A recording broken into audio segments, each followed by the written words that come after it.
É o Bobsauro. Voltando aqui do intervalinho, né? Então vou adicionar nessa energia isso daqui, né? Então, por exemplo, no lugar do φ, né, você pode escrever aquela soma. Então pode escrever tudo em termos de Q, por exemplo. Então ficou aqui eu já fiquei com o privilégio de botar o índice de soma, né? Mas soma e soma. Então se você dá a geometria, a priori você é capaz de determinar, vamos supor, a gente não sabe ainda como, né? Precisa do problema para determinar isso. Mas a priori você é capaz de determinar isso. Então dá a superfície equipotencial, você sabe a energia. Esse é um jeito de escrever. Agora tem esses P e J, a gente pegar algum exemplo, vamos ver algumas propriedades que eles têm. Primeiro que esses caras são positivos, o II, eu já até comentei antes, ele é positivo por obviedade, né? Porque o potencial do condutor I, ele tem o sinal da carga do I, né? Esse cara é simétrico e o II sempre é maior do que o IJ, quando esses caras são diferentes, né? Então P1 é sempre maior do que P12, por exemplo. Agora, como prova isso? Isso aqui eu estou seguindo o Heights mesmo. Esse daqui, eu vou seguir o dele, né? E esse primeiro, né, ele, ele comenta assim, aqui que é a questão, assim, ele fala assim, o negócio parece que é meio óbvio, né? Mas é difícil provar isso, né? Então ele deixou no ar, foi um desafio. Challenge accepted. Então vamos ver se a prova aqui, botei em aspas, né? Para dizer se a prova que eu arrumei aqui, vamos ver se ela aprova alguma coisa mesmo e vamos ver se você aprova ela, né? Então vamos supor que você tem a seguinte situação, né? Foi a prova que eu consegui arrumar, tem relação com a equação propriedades da equação de soluções, né, da equação de Laplace.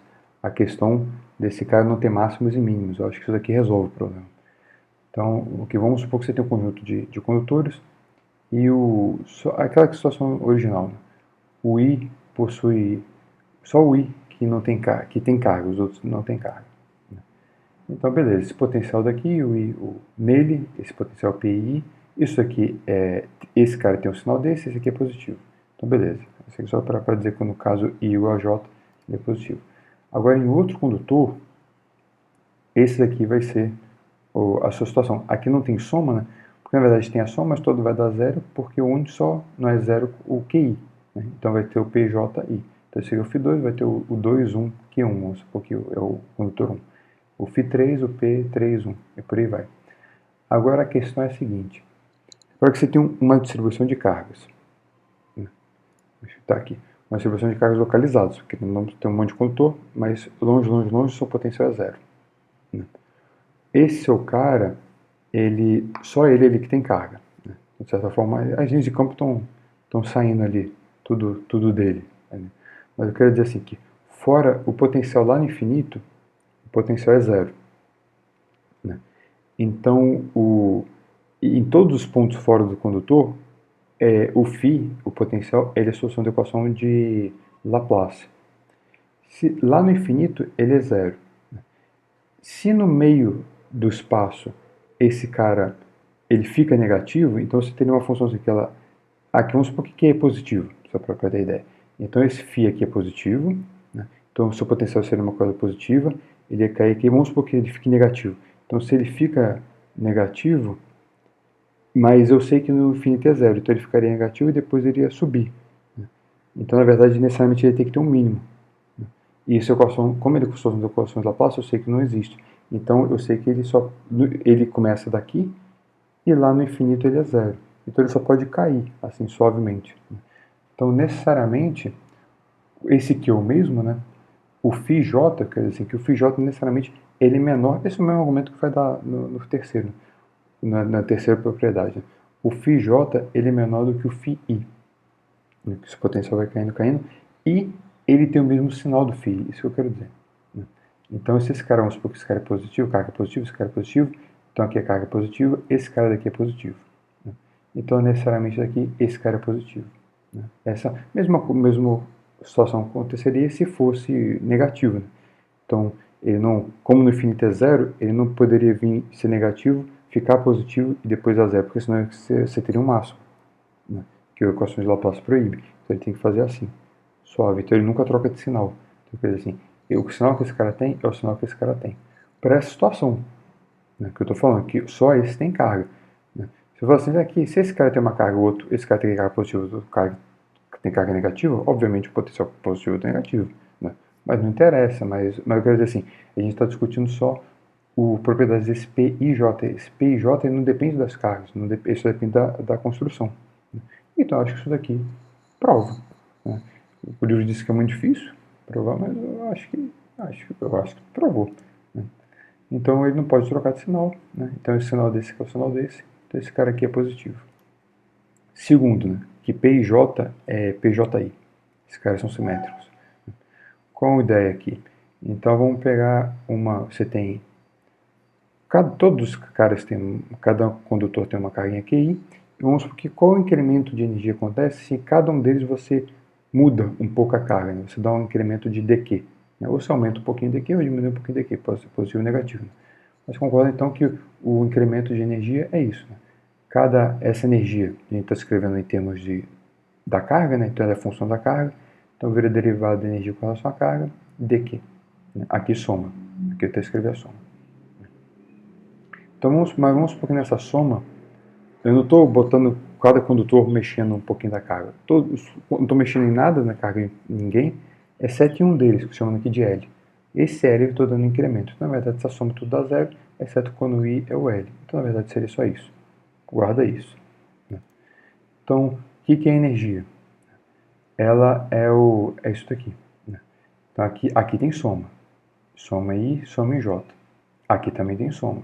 Desculpa, aqui teria soma, né? Mas eu disse que não tem soma porque só esse cara aqui que não é zero. Né? Então aqui não tem soma. Então você vai fazer essa derivada. Você vai derivar aqui, regra do produto. E aqui. Né? Quando você derivar o primeiro Q, aqui esse cara vai dar 0 ou 1. Né? Se o I igual a L dá 1, se I diferente de L dá 0. Se deriva Q1 com relação a Q2 vai dar 0. Q1 com relação a Q1 dá 1. Então aqui é delta I, L. E aqui repete. E o outro você vai derivar esse cara aqui. Vai ter delta LJ, né? LJ e aqui o QI. Aqui você tem soma em I e J. Então você vai somar aqui, por exemplo, o I. Toda a soma do I vai dar 0, exceto quando o I for L. Então aqui vai ficar L no lugar. E aqui você vai fazer a soma em J. Né? Todo cara vai dar 0 em J, exceto quando J for L. Então aqui vai ficar PIL. Então ficou PLJ. E aqui ficou, digamos, um QJ. Aqui você vai somar, vai ficar PIL, ou desculpa, aqui onde está aqui, PL no segundo, aqui o L no primeiro. Aí você fala, mas aqui você botou J, eles. Não, mas não tem problema. Eu quero dizer assim, é que esse cara que eu chamo de J é o cara que eu chamo de I aqui. Mas é para que aqui tem uma soma, essa soma é muda. Eu chamo, uma vez que aqui eu botei o L, né, essa soma daqui eu chamo do que eu quiser. Eu chamei de J, só para ficar o mesmo J do outro, para eu tirar esse cara em evidência. Então, esse cara soma aqui com o primeiro índice e aqui soma com o segundo índice. Aqui soma com o segundo índice, aqui soma com o primeiro índice. Então, tá certo. Então, só eu tiro aqui. Então, sobrou uma soma aqui em cada um. O L não está somado, aqui o L não está somado. Guarda aí. Esse é um resultado que saiu daqui. Qualquer coisa, se tiver dúvida aqui, pergunta. Mas vamos fazer essa conta de outro jeito. A lá Física 3. O Old School. Vamos lá. Então, que sistema é esse? Né? Então, você tem a sua configuração de carga com incremento de energia para você botar uma carga dQ a mais. Né? Então, você fica, é o trabalho você pegar essa carga dQ, trazer ela ao infinito e colocar ela ali. Né? Então, você traz ela do infinito e botar ali uma carga, o dQL no L, no condutor L, né? Então fica a carga dele vezes o potencial ali, na potencial naquela superfície, potencial naquele ponto, né, criado por todo mundo, que é o φL, que é a superfície com o potencial dele. Então esse aqui seria a sua energia, e o seu φL é o PL, digamos aqui, J, QJ. Aqui tem a soma. Então essa conta fez de um jeito, quanto fez do outro. Para que é o mesmo fator que aparece aqui, né, o Q e o dQ, e lá era meio disso mais o contrário. Né? Então, quando você compara, é inevitável que aqui, esse cara para lá e para cá é esse cara daqui. Né? Então, ele é simétrico. Né? Isso aqui Consequência que P, aqui o LJ eu chamei de J, então PJ é PJI. Então essa aqui é a segunda propriedade. A gente vai usar um pouquinho aqui no final, né? E essa terceira propriedade é que esse cara é maior que o outro. É a mesma, na verdade, a mesma prova do primeiro. Porque a lógica é a mesma. Digamos que pela propriedade da equação de Laplace, né?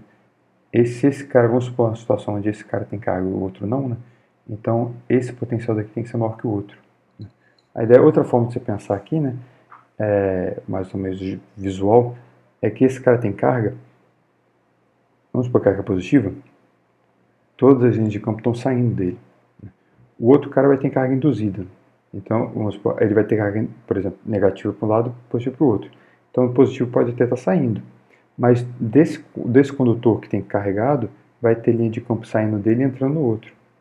Então, quer dizer assim, na contagem das linhas de campo que saem dessa superfície é sempre menor do que do outro, porque nesse aqui sempre tem naquele original só tem saindo, né? E aqui você tem entrando e eventualmente saindo. Então, essa ideia aqui, mas a ideia é por causa da equação de Laplace mesmo, aquele argumento. Então, como esse potencial é maior que o outro, isso daqui é para ele, para o outro o potencial relaciona aqui. É a mesma carga, né? Esse é menor que esse, então esse número é menor que esse. Não tem muito o que fazer, né? Então, você pega essa diferença de potencial, deu isso, né? Esse cara é maior que esse aqui é positivo, então isso daqui é maior que zero. Eu entendo que essa prova é mais ou menos a primeira. Resolvido? Né? Então, para a gente acabar, vamos fazer um exemplozinho. Aplicar como é que a gente pode calcular esse P12 e tal. E para resolver um problema que é legal. Esse exemplo é bem bestinha, é do Heights mesmo, mas eu acho bem legal. Suponha que você tem, voltamos lá ao nosso problema, uma carga pontual e uma esfera condutora, que não está aterrado. Então ela tem a carga zero, esse cara tem uma carga Q.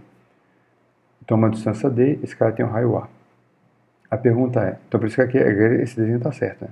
Esse cara vai induzir carga aqui, e vamos supor que é positivo, né? Vai ficar carga induzida negativa aqui e positiva aqui.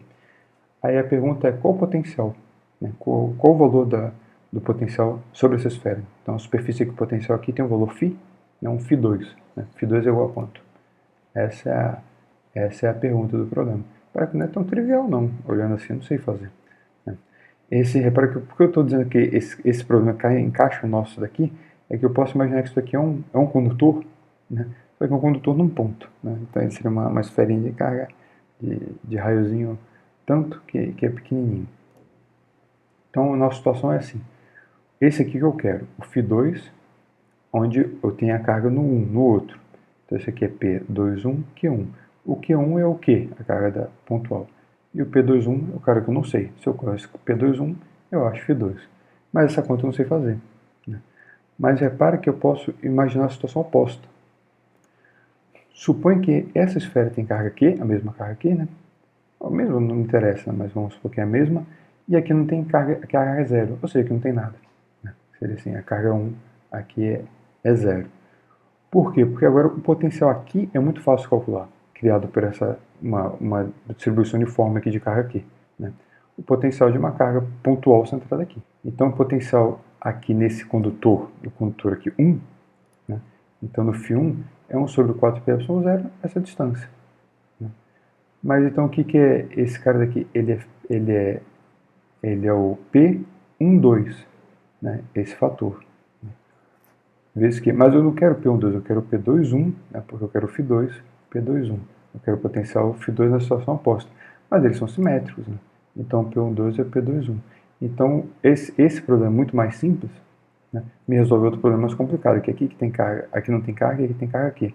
Então qual o potencial aqui? O potencial aqui é esse aqui. Né? É só pegar esse mesmo fator, botar aqui, na verdade, e botar a carga Q do cara. Então o potencial nessa superfície, quando você bota uma carga aqui, é Q 4πε0 a distância. Em todos os pontos. Repara que aqui não é trivial essa conclusão. Entendeu? Acho que deu para entender? Espero que sim. Né? Aí você pode ficar muito assim, não tá, não sei, não engoli. Você está arrombando já, o nível das maracutais já ultrapassou 8.000. Né? Mas você pode, então, não acreditou aqui, vamos fazer no braço. Né? Esse problema você resolveu, você sabe resolver. Né? Então você resolveu lá usando o método das imagens, né? uma carguinha aqui e uma esfera condutora. Você vai falar, mas lá eu resolvi, ela era aterrada, né? O potencial era zero. Né? Mas tudo bem, esse é o resultado que você encontrou. Ela era aterrada, então ela tinha uma carga total não nula, né? Que era essa carga imagem aqui. Você calculou. Né? Mas então como é que você transforma esse problema no que a gente está resolvendo aqui? Basta você acrescentar uma outra carga imagem no centro da esfera, né? Com o sinal oposto desse, né? Que é esse cara daqui. Okay? Porque agora quando você for calcular a densidade de carga na superfície, esse cara vai dar isso e aqui vai dar isso. Né? Então vai cancelar.